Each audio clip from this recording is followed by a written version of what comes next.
Bom, vamos dar início então à nossa apresentação do projeto de instrumentação biomédica 1. Nosso projeto se chama Hands Up e ele consiste em uma interface cérebro-computador para a predição de movimentos das mãos por EEG.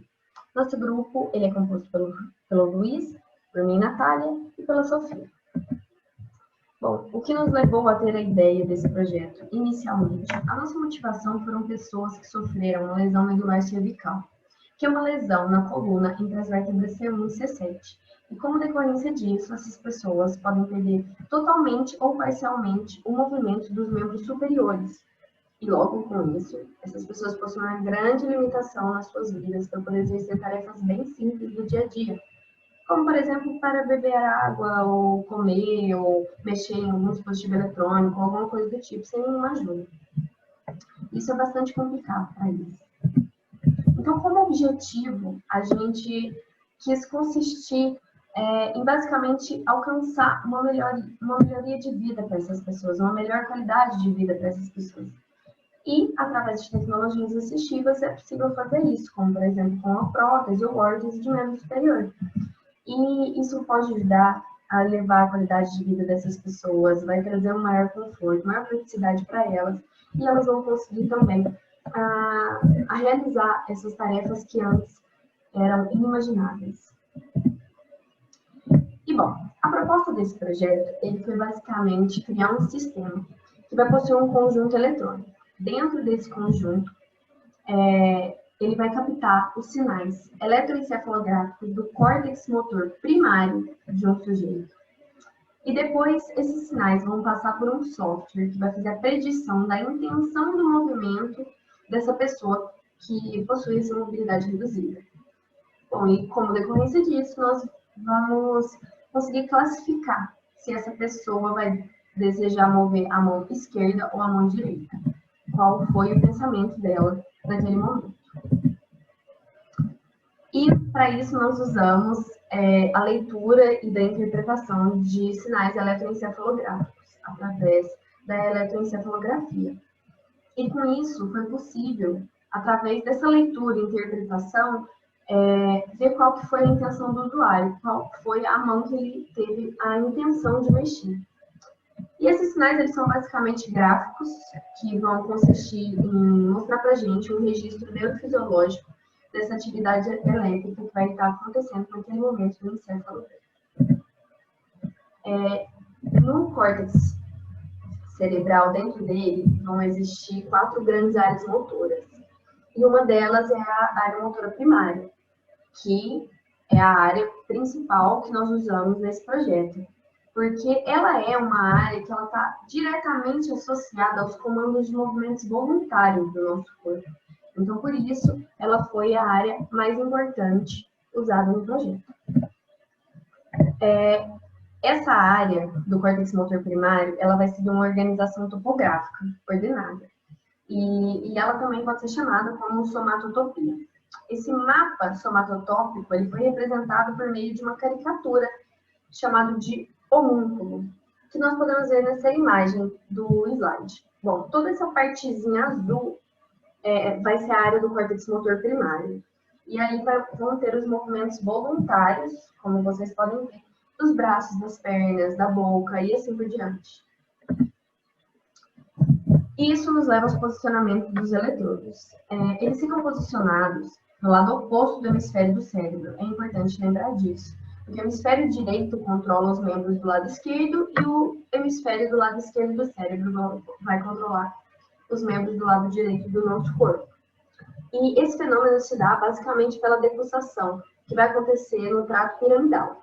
E isso vai se referir basicamente ao cruzamento oblíquo de fibras nervosas no plano mediano do nosso sistema nervoso central. Vai ter esse ligamento, esse cruzamento de informações dos sinais.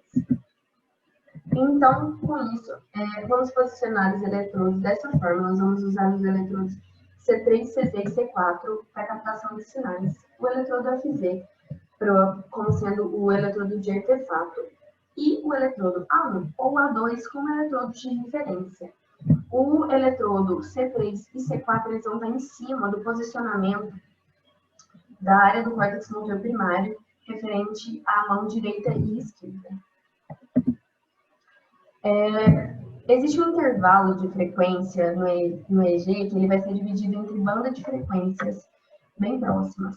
E nesse projeto a gente usou basicamente três, que foi a frequência alfa de 7 a 16 Hz, a mu de 8 a 13 Hz e a beta de 17 a 30 Hz. E as etapas desse projeto, dentro de tudo isso, para poder concluir a interface cérebro-computador, primeiro foi necessário fazer a aquisição de sinal e depois o processamento desse sinal que foi adquirido. E para isso vai passar primeiro por um pré-processamento, depois disso vai ter uma extração de características, a classificação dessas e depois uma aplicação na interface. E, por fim, uma aplicação que pode vir para a gente como um gráfico ou uma aplicação direta em um comando de um sistema mecânico, como, por exemplo, numa prótese ou numa órtese, dando feedback para essa pessoa. E essas etapas aqui vão ser melhor explicadas mais para frente com o Luiz e com a Sofia. Bem, eu vou falar do hardware do nosso projeto, do nosso eletroencefalograma. Só que antes de falar do hardware, tem que falar de como a gente vai alimentar ele. A gente optou por usar uma bateria de 9 volts. Só que a faixa de tensão de alimentação dos nossos componentes na plaquinha principal é de 5 volts. Então a gente teria que regular essa tensão. Esse circuito serve basicamente para isso.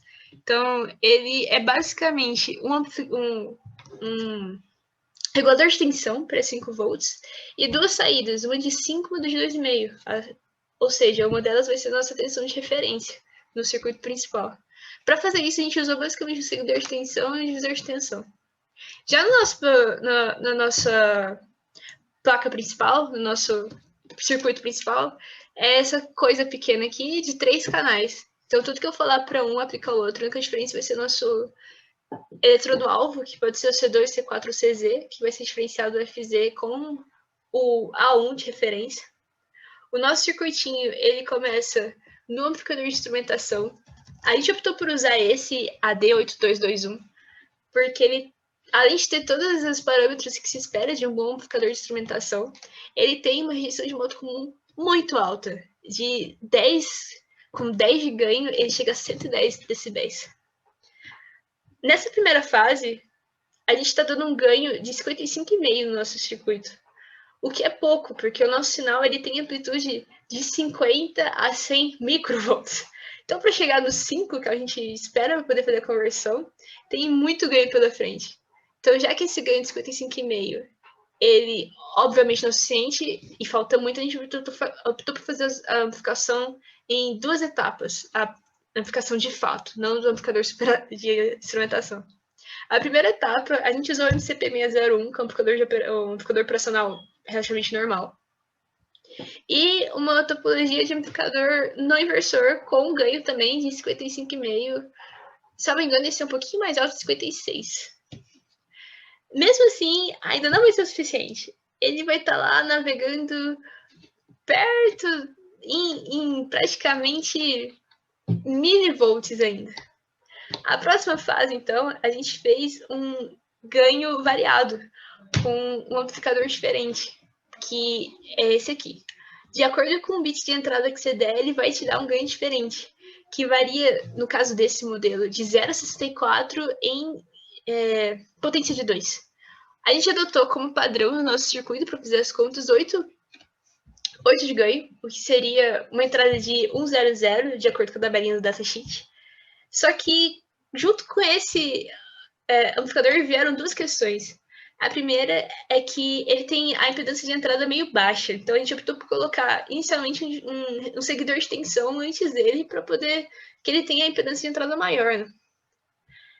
Só que ele também é inversor, o ganho dele é negativo, então a gente acabou que fez um amplificador inversor de ganho unitário, para poder voltar a onda que tinha virado.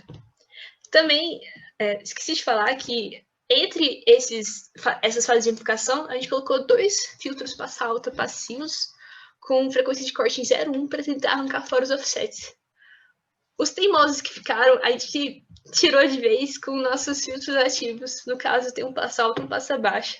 O nosso passa alto também tem frequência de corte em 0.1. E o nosso passa baixa tem frequência de corte em 50 Hz. Porque o nosso espectro de interesse, ele navega lá até mais ou menos 36, 40 Hz. Então, por segurança, a gente colocou em 50. Na saída dele, a gente vai ter a convergência de todos os canais para o nosso conversor AD, que ele é de 16 bits, então a resolução dele vai ser 5 sobre 2 elevado a 16, que é nanovolt, é muito baixo. E ele tem a comunicação dele é muito rápida também, ele é um bom conversor AD. Só que a gente tinha que testar, né? Então a gente simulou o circuito. Nas simulações aconteceram uns pequenos detalhes, porque o nosso amplificador de instrumentação ele não era um componente simulável, então foi construído um amplificador de instrumentação por dentro, com os parâmetros do datasheet. Todos os parâmetros que o ISDA permitia a gente usar, do datasheet a gente colocou em todos os componentes para ficar o mais verossímil possível. E também isso aconteceu com nossos amplificadores operacionais, que não tinha exatamente o nosso, mas a gente transformou no nosso com os parâmetros. E também o nosso ganho variável, que obviamente não dava para simular nessa ferramenta, a gente simplesmente colocou um amplificador no inversor de ganho 8, que é basicamente o que aquele circuitinho vai ser em condições normais. Para fazer a simulação, a gente criou nossos sinais de entrada com algumas interferências que a gente imagine que vão existir no nosso sinal. Inclusive a impedância da pele, rede, altas frequências e potencial de polarização do circuito. E a gente fez a simulação dos nossos ganhos para ver se estava tudo bem, com a frequência em 11 Hz, que é a nossa frequência de interesse. Colocamos em um dos eletrodos 100 micro e no outro 50, para fazer a diferenciação em 50 micro. E os nossos ganhos ficaram assim. Nosso sinal de entrada é muito pequenininho, o ISDA nem consegue diferenciar com tanto que é baixinho. E na nossa saída do INA, a gente chegou em mais ou menos milivolts, o que já era esperado, porque eu ganhei só de 50. Só que na nossa saída do nosso ganho variável, que já é tudo, a gente conseguiu chegar nos 5 volts. Muito bem. Aqui tá vou pegar para cá. Aqui tá 1.100 e aqui tá 3.80, então chega nos 5 volts. Para testar nossos filtros, a gente fez várias situações, mas para mostrar 3 principais, que é a frequência muito baixa, a frequência esperada, a frequência alta. Na nossa frequência, essa aqui é a frequência esperada, a gente usou 11 Hz de novo, que está dentro de todas as bandas de passagem dos nossos filtros. Dá para ver que ocorreu uma pequena atenuaçãozinha do sinal, mas ela foi muito baixa. E a gente atribui isso talvez ao próprio ISDA. Ele tem um comportamento de capacitores muito esquisito que a gente viu ao longo de toda a simulação. Mas, de fato, foi muito pequena a atenuação. Quando a gente testou com a frequência muito baixinha, em meio Hz, a nossa atenuação aumentou um pouquinho, mas mesmo assim foi baixinha, foi pequena. E quando a gente jogou a frequência lá em cima, porque de fato estava depois da frequência de corte do passa baixa, ele deu a atenuada. Ele conseguiu atenuar o sinal muito bem. E aqui eu esqueci de falar, perdão. O sinal azulzinho é o sinal de entrada. E eles estão em fase, o sinal meio, que é depois do passa alta, passa baixa, e final, que é o final do passa alta.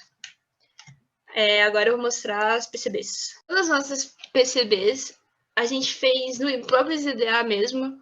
Essa aqui é a nossa fontezinha.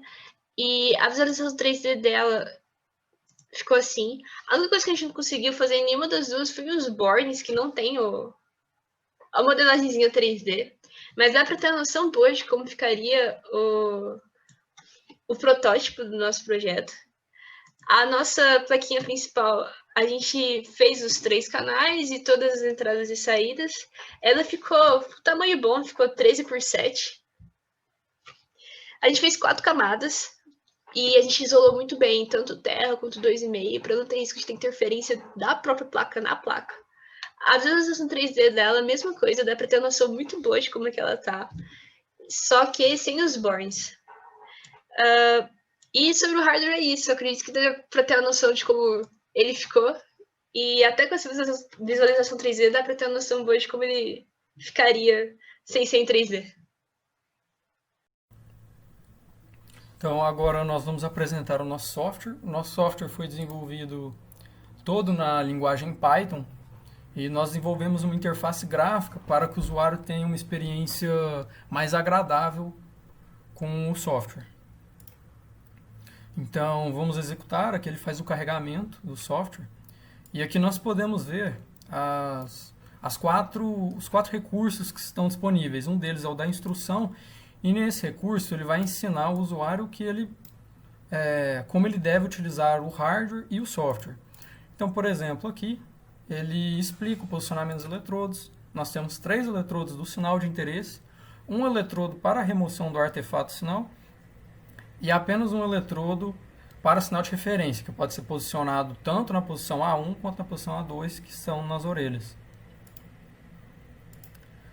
Aqui ele explica o que cada uma dessas outras teclas fazem. Por exemplo, o dataset é a parte que ele vai armazenar os dados dos sujeitos para poder treinar a inteligência artificial. Então, esse dataset ele permite tanto o usuário criar o próprio dataset, quanto ele visualizar o dataset da BCI Competition, que foi o que nós utilizamos. Além disso, tem a parte de operação. A parte de operação ela possibilita treinar a técnica de Machine Learning, ou também fazer a predição a partir de um outro sinal. Ele vai fazer a predição com a inteligência artificial para saber se a pessoa pretende fazer a movimentação da mão direita ou da mão esquerda. E aqui também nós temos a conexão do hardware. Vamos iniciar primeiramente falando sobre o hardware. Nós temos aqui o código do Arduino. Para simularmos a transmissão do sinal dos eletrodos, nós armazenamos na memória do Arduino 250 pontos, um vetor de 250 posições, e cada uma dessas posições é o sinal em um determinado instante de tempo, do eletrodo C3, CZ e C4. Nós não conseguimos colocar um vetor maior, porque a memória do Arduino Uno é muito pequena. Então, para isso, nós fizemos o loop, que ele vai percorrer as 250 posições desse vetor e mandar os dados. E, além disso, também, nós temos um potenciômetro que está aqui. Nós temos um potenciômetro que será a representação em real time do sinal eletroencefalográfico. Então, aqui no software, nós vamos conectar o hardware, ele está conectado na porta com 4 do meu computador. Então, com 4. Vamos pedir para fazer a execução, a conexão. Vamos ler os dados. Ele está lendo, então vamos pedir para ele plotar esse sinal lido. Esse sinal aqui é o sinal que está dentro do Arduino. Então, com isso, nós vemos que o nosso software é capaz de extrair os dados dos eletrodos e aquisicioná-los no software. Então, nós fizemos já a conversão desse sinal aqui digitalizado. Nós pegamos o sinal que era analógico, digitalizamos em 16 bits, que é o caso do nosso conversor AD, e passamos digitalmente do Arduino para o computador. E aí depois no computador nós pegamos a resolução de 16 bits e convertemos novamente de volta para um sinal como se fosse analógico. Então aqui nós podemos ver o sinal do potenciômetro. Eu vou compartilhar aqui a tela. Então, por exemplo, aqui nós podemos ver que o valor do potenciômetro vai variando conforme eu vou rotacionando. Então, nós podemos ver que o nosso aparelho consegue executar as ações em real time. Tá, agora nós vamos falar sobre o dataset. Qual a importância do dataset, Primeiramente, a pessoa ela tem a opção de criar o próprio dataset dela. Então, ela vai reproduzindo os movimentos que vão sendo orientados a pessoa a realizar. A pessoa faz 120 tentativas no total, que é igual como foi feito no dataset da BCI Competition. Cada sessão tem 120 tentativas. E aqui nós podemos abrir o dataset da BCI Competition.